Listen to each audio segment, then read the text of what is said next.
So Genesis is just around the corner right now. It's coming out on the 25th of this month, and it's apparently going to be launching for PC, Xbox, and PlayStation all at the same time, but we'll have to wait and see if that actually happens.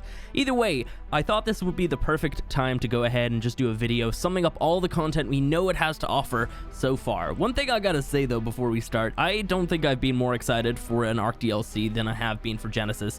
Honestly, just all the content I've seen so far, it just looks fantastic. I cannot wait to get my hands on this thing. It's gonna be great. Like, the creatures look fantastic, the map looks crazy. I'm not even sure how it like fits together.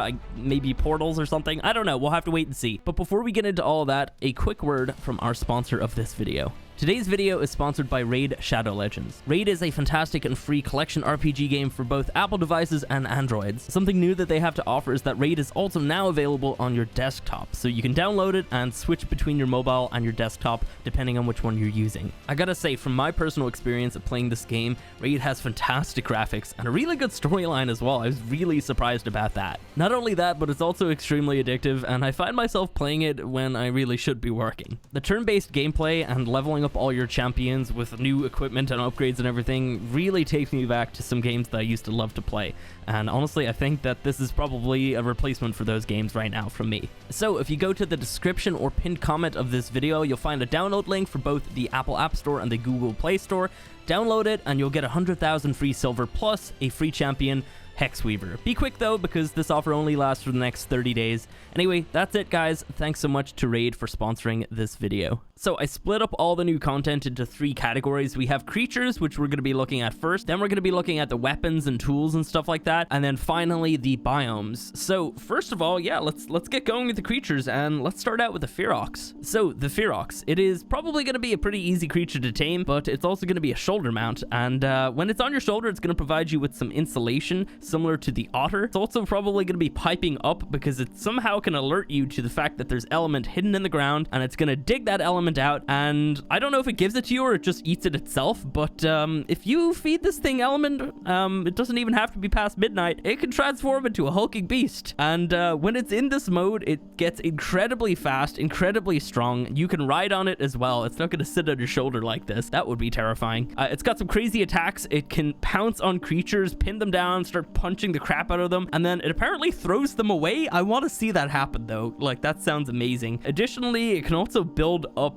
this ultimate attack. It's going to be able to slam on the ground, and it's going to dismount pretty much everything around you. Like, if people are on creatures, they're gonna get dismounted unless they're on another Ferox. So that's gonna be a crazy ability. It's probably gonna dismount them and like stun them off of their creature for like maybe 10 seconds or something, probably similar to the Palavia. At that point, obviously you could jump in on them, kill the rider, maybe even kill the tame as well if you want. So that's gonna be just crazy. When you're actually on this creature as well, you can time additional jumps, so it can jump really far, kind of like the Hulk. Just picture the Hulk. That's essentially what this thing is. It can do a giant jump, and then if you time it well, you can actually like prepare for a second jump that's gonna set you even further, so you can kind of spring a little bit with this creature, which sounds really awesome. So it's gonna be a great creature for just getting around, really, just getting up mountains and across rough terrain and everything like that. So that just sounds amazing. This thing's got so much more, by the way. It's got a bloodlust mode similar to the Giga, and it seems to be that it's also similarly triggered. It's probably due to damage. Like, if it takes too much damage, it's probably going to go into this bloodlust mode. And when it turns into this mode, it's gonna just attack everything, just exactly the same as a Giga. It's gonna attack you, all of your tames, anything, any enemies, anything around you, really. So you definitely don't want them to get into this mode. But through all this transformation, there is actually a cost. The more that you transform this creature into its Hulk mode, the easier it is to trigger the bloodlust mode. So obviously, there's a fine line that you gotta be going. If you want to be using this creature all the time, it's likely going to turn on you a lot, and it might even kill you, or you might even kill it by accident. You never know. So another side effect of transforming him a lot actually is positive. It makes him stronger and tankier against like damage and stuff like that. So there is a positive to transforming him a bunch. I imagine his stats will just gradually increase or something like that. Maybe it's not even a creature that you can level. Maybe it's just a flat out damage that it can do, and then you have to keep transforming him to kind of somehow level him up or something like that. So yeah, this is a creature that I'm extremely excited about. I think everything I've seen about this creature so far is just amazing, and it has some of the craziest abilities that I've seen so far. So yeah, that is the Ferox. So next up we have the Magma Sword. There's a lot to this creature, but we're just going to be kind of brushing through some of it here. So first of all, you can charge up its internal forge by essentially just getting it to eat things. It eats absolutely everything. Some things work a little bit better, like oil, gas, and propellant, but honestly, it will just eat absolutely anything similar to the gacha. So when you're actually charging up its internal forge, if you are in a hot environment such as a volcano, or I guess even just an area that's just warm, it's going to charge a lot quicker. If you're in the snow or the rain, it's going to charge slower. And if you're in water, it actually doesn't even charge at all. It completely gets extinguished. When you're in snow, rain, or water, this creature is also going to be slower, so you'll probably want to be keeping this thing in like a volcanic area, or, you know, just bring it to scorched. Once this creature is fully charged, it can hurt anything that's nearby it, because obviously this creature is just a living volcano. So anything that's nearby it is definitely going to get hurt by that heat. But luckily, by riding in its saddle, the player is completely protected from the heat, and you can actually be on its back swimming through lava. And I'm really interested to see if they've actually went ahead and used the same lava mechanics, so we can take this thing over to Ragnarok and the Scorched Earth and other places as well, and just ride through the lava on this thing. This could open up some areas in maps that we've never even been able to go to by just simply being able to ride in the lava. So what else can this thing do? Well, it can smelt metal inside of its inventory, similar to the Phoenix. I'm not sure yet if it can actually even cook food, but I imagine it probably can. I think it would probably be super handy if you could just gather up a bunch of like hide and oil and put it inside of this thing, and it could just smelt up the gas, and that can actually charge him up a lot. I don't know. That's going to be really awesome to check out. So it's got a couple attacks. It's got a long-ranged artillery projectile. This is the longest range attack that they've had so far in Arc. You're going to be able to shoot this thing like pretty much across the map. You're obviously not going to have very much accuracy if you're shooting it super far, but it's going to be pretty destructive when it hits the ground. When it hits the ground, it's going to leave behind magma for a short period of time, so obviously if anybody goes to that area, it's going to damage them. Additionally, it also has a short-ranged kind of AoE attack where it just basically erupts. A bunch of little fireballs just shoot out of it, and you can see that right here in this clip. So yeah, that is the Magma Sword. Honestly, this creature looks insane as well. Like, all this stuff so far has just been amazing, and I can't wait to check them out. So the next creature is the Bloodstalker. This is a creature that everybody is probably most hyped about, judging by this poll that I put up a little while ago. With this creature, you can essentially just shoot out these projectile webs and drag in your enemies to drink their blood, or you can use them and swing from trees and the roofs of caves and essentially just travel around the landscape. So you can shoot one web and swing, or you can shoot two and slingshot yourself forward. When you're swinging on this creature, you can definitely keep up the momentum by falling down further and then swinging and getting a further swing. Honestly, I think this is going to be a pretty tricky creature to get used to, but once you get the hang of it, you can just be a master at this thing and nobody will be able to catch you. When you're in the air, you can spread out its legs and essentially slow down its falling. They say it can somewhat glide, but I don't know if it's going to be a full-on glider like the Rock Drake. Additionally, you can also stick to any surface and just plan up ambushes that way. And you're definitely going to get ambushed by these things in the wild, because they're definitely going to be hiding everywhere waiting for you. So similar to some spiders, you can actually walk on water with this creature, and it can actually pull things out of the water to bring them up to feed on. You can also dive with this creature, and they say it's actually pretty good at swimming. So this is the first creature that mounts you. You don't mount it at all. It mounts you. It sticks itself into your back, and honestly, that's pretty horrifying.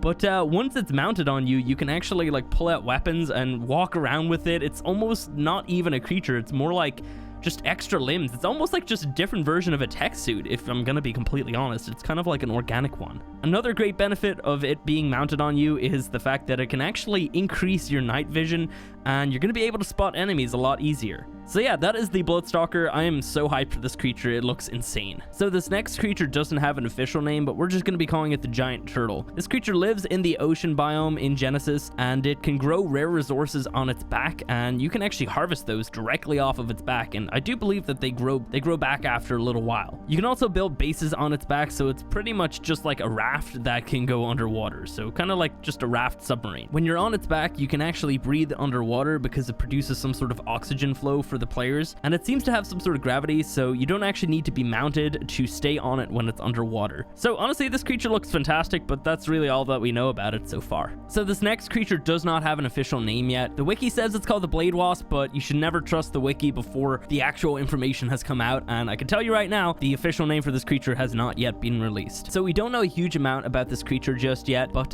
through some of the transmissions and stuff that you can read right here, basically it goes over over the fact that they seem to be very, very small and they come in large numbers. So it's almost like a little swarm of these tiny little insect-like creatures. And currently, they do not know what the weakness is, but they will have one, of course. I mean, it's not going to be unstoppable. I mean, I hope it's not going to be. But anyway, you can kind of see its body here in this little image, and it's kind of broken up, obviously, but it's got the stinger in the back. It's got 2 large wings, although you can only see one of them, and then 2 smaller wings right here. And then it's got a very large blade on the front and some eyes right there, and then obviously it's got that little mouth or whatever the hell that is. So yeah, that's all we know about this creature. Let's move on. So next on the list, we have the Astrocitas. This is a gigantic space whale, and it's like no creature you've seen before. So it has the ability to pretty much just hyperdrive its way across a map. It can pretty much just blink from one spot to another, but the best part about this is that it can also bring creatures in close proximity to it. So you could just have like an army of flyers and just blink them all the way over to your enemy's base, and then suddenly they're sitting around doing whatever, and then there's just this giant armada in the sky because the whales brought them to you. So it's also going to be a top tier tame, and they've pretty much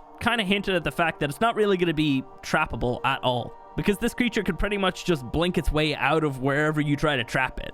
They've also said that it's not really going to have too many amazing attacks. It's going to be able to bite and do a tail whip, but that's really not its main line of defense. So the space whale has a very unique saddle that is going to have just tons and tons of different things for you to play around with. Number 1, it has 3 ball turrets that 3 players can actually sit in and shoot from. Now, from what we know, the energy or whatever powers these pretty much just comes straight from the whale's blinking system. So when it blinks through the map, it kind of builds up this energy, and then you can kind of use that through these ball turrets, or the rider can also actually drop gigantic bombs using this energy on your enemies. They've also said that it slowly speeds up when it's moving, so like obviously when you start to ride on this creature, it's going to be pretty slow, and it's going to get slightly faster. It's not going to be extremely fast, but it can get just slightly faster, and obviously when things get a little bit faster, they're a little bit harder to turn. So that's pretty much it. That's all we know about the Astrocitas. Honestly, this I don't even know what to expect when it comes to this creature. It's gonna be just insane, and I cannot wait to actually check them out. So last but not least, we have Mooter, which is mother in Dutch, I do believe. This is Ark's very first water boss, which is really exciting because everybody's really wanted one for so long, and I'm really glad that they're finally adding one. While this is a boss, it is not the main boss in Genesis. This is simply just a sub boss. So to fight the Mooter, you'll have to go ahead and travel to the deep oceans, and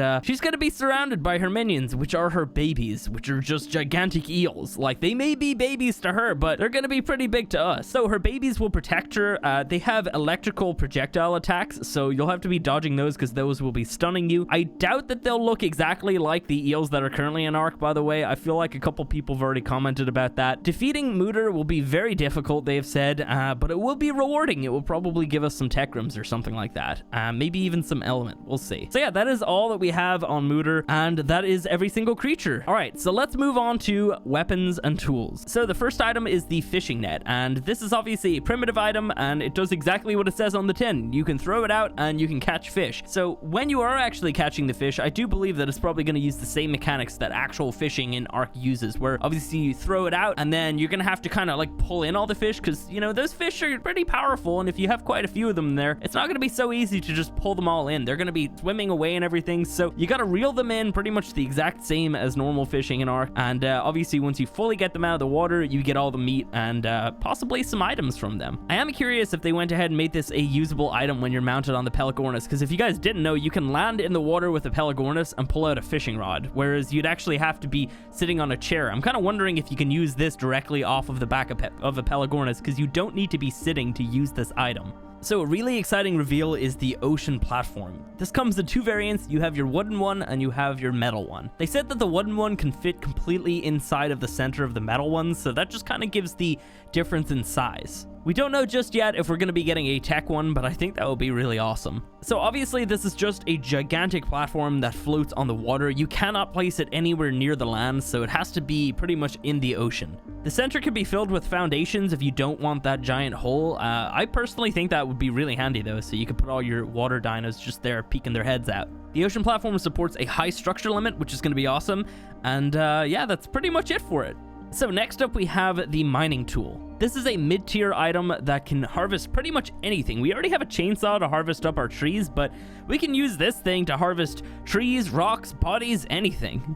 It is a gas power tool similar to the chainsaw, and it can actually overheat, so you need to be careful when you're actually using it, because if it does get overheated, it will have a significant durability drop. This item can also be used on players if you want to, and it will stun them similar to a plant Z fruit, which is kind of strange to think about. So next up we have kind of like a two-parter. We have the pressure plate and then the tech version of it, which is the tech alarm system. So both of these items can tell the difference between a friendly, an enemy, or a wild creature. You could use these items, for example, to set up a trap where the creature walks in and then suddenly gates close around it, and then you can tame it much easier. Or, you know, you could go ahead and set it up and have turrets turn on or something and scare away your enemy. Either way, I think this is a really, really nice step for automation in terms of like making traps and just other things in general. I mean, there's so many uses for some of these items. So next up we have the jump pad, which is essentially kind of like a tech trampoline. You can set it so it can send you off in a specific direction at a specific force, and all of this is configurable. You could also go ahead and use this to actually create some sort of jumping puzzle, which I will definitely be doing at some point. So next up we have the cruise missile, which is kind of like a two-part weapon. You have the actual launcher itself and you have the missile. It's a one-time use weapon that does a lot of damage. Once you shoot the missile, you can control it. You can either remote detonate it when it's going along its path, or you can actually stop guiding it altogether and just let it continue until it hits something. So you can pretty much just aim it at a base and then just stop doing that and then get the hell out of there. Once it hits its target, it will actually pan out and just show you the destruction, which just sounds amazing. So next up we have the tech shoulder cannon. I am extremely excited about this. People have been sending me comments over the last few months ever since they fully revealed this, just stating the fact that like, oh, in this episode at this point you mentioned how you really like this. I have been a very big advocate for something like this, and I'm so happy that they're adding it. I could be Predator in game. So anyway, onto the item. It sits in your shield slot, which is not uncommon for a lot of these types of items. It uses element to be powered, and it has a ton of different fire modes. First of all, it has the normal mode, which has medium range shots but a decent fire rate. Then it has the rapid mode, which has a very high fire rate but it gets overheated quicker. And then finally we have the sniper mode, which is a concentrated long range shot. You can configure what it actually will attack, because you don't have to even do anything. It will just work by itself whenever there's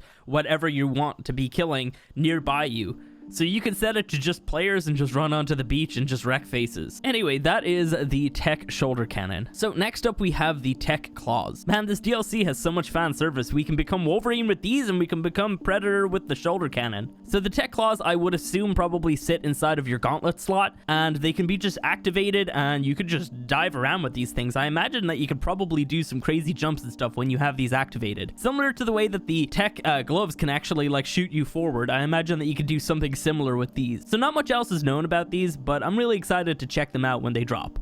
So the next item that we have is called the Tech Grenade Launcher on the wiki, but like I said before, you shouldn't really ever trust anything on the wiki. Though from this transmission right here, you can see that it's essentially kind of stating the fact that it's got some sort of explosive ammunition, and yeah, I assume that it probably just shoots them around. So it could possibly be a grenade launcher or just something else in general, maybe even just some sort of just tech rocket launcher that's similar but also different from the cruise missile. So yeah, not much else is really known about this item, but I thought I'd include it anyway. So this is another item that's also listed on the wiki as the tech jet.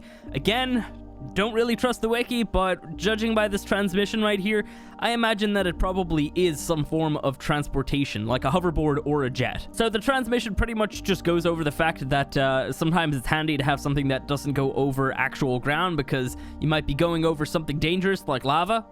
And honestly, if this is some sort of hoverboard or jet, I'm gonna be really excited for it, because you could just skid across the sea with this thing. And I imagine that everybody will probably want to be using these for little drag races.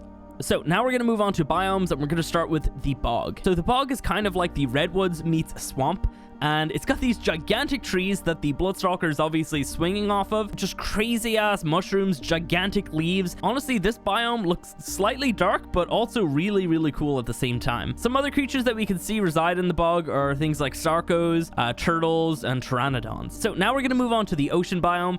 The ocean biome is home to the giant tortoise, a bunch of other regular kind of arc creatures, and the Mooter boss. Obviously, the Mooter is probably really far down somewhere. Maybe you have to go through through a cave system or something to get to her. But yeah, it's essentially just a gigantic water area, and I imagine that it's probably going to play a big part in this DLC because there's a lot of water-based items. Like, we have the water platform, we have just like tons of other things like the fishing net, potentially a tech jet that can go across the water, like just so many awesome things that kind of lean towards the fact that maybe the ocean biome is just gigantic. So next up we have the volcanic biome. So it's home to a gigantic volcano, and the Magma Sword obviously lives here too.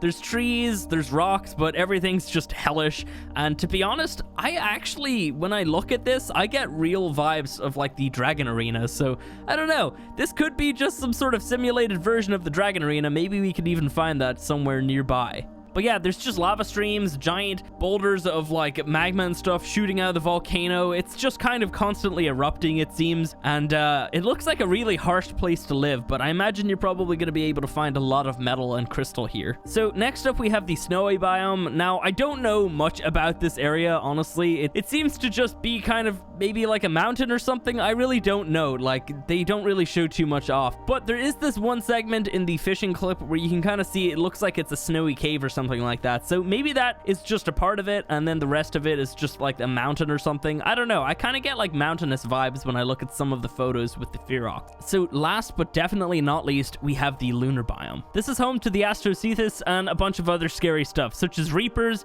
Nameless, I do believe, Seekers, just a bunch of bad things. So it's going to be a very dangerous area to be in, but it's also going to be very rewarding to come here because it's got a bunch of really rare resources, and it's really just a place that you're going to be coming to mine. So to survive here, you'll need to be keeping a close eye on your oxygen. It will slowly go down, and you can wear a scuba tank or even a tech suit to fix that, but you can also go to oxygen veins, which will replenish your oxygen completely. You also got to watch out for the sun, because if you are in direct sunlight, you will start to burn. So you got to stick to those shadows and just follow it around, because the sun will completely move around you. So it's going to kind of limit your movement just a little bit, but I'm sure you can jump from place to place. And speaking of jumping from place to place, in this area, it's obviously lower gravity, so we're going to be able to jump up and like jump around really, really far. Oh, it's going to be so fun. They did mention that a couple little missions take place on here, such as Bulb Dog Basketball, which sounds just crazy. So yeah, that's going to be awesome, but that is the lunar biome.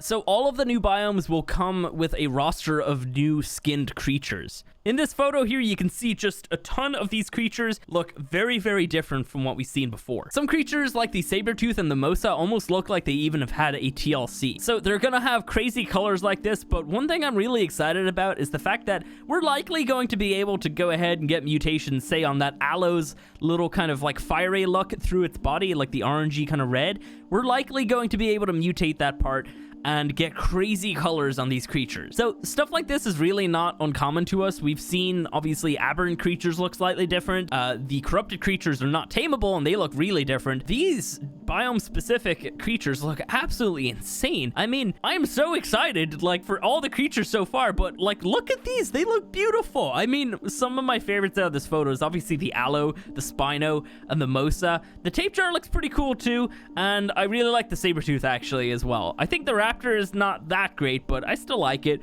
The Parasaur is cool, and the Parasaur is, meh, it's okay. But yeah, so I'm really excited for all those biome-specific creatures, and bear in mind, this is only like, what, 8? That's 8 of them. There's definitely going to be a bunch more. Now, I have been scanning the little trailers very carefully, but I cannot spot any in those, and that's probably intentional on their part. So guys, that sums up Genesis in a whole. I mean, that's everything that we know about Genesis so far, and I hope you have enjoyed this video. If you did, go ahead and hit the like button, because honestly, I've been editing this as I go along and record some of it, and it's taking so long, so go ahead and hit the like button. I really would appreciate it. But on top of that, I do want to say, this right here is the channel you want to be on. You want to be subscribed to this channel for when Genesis drops, because I am going to go crazy. I'm going to cover everything. This is the Genesis channel that you'll want to be subscribed to. But anyway, thanks for watching, and I'll catch you in the next one.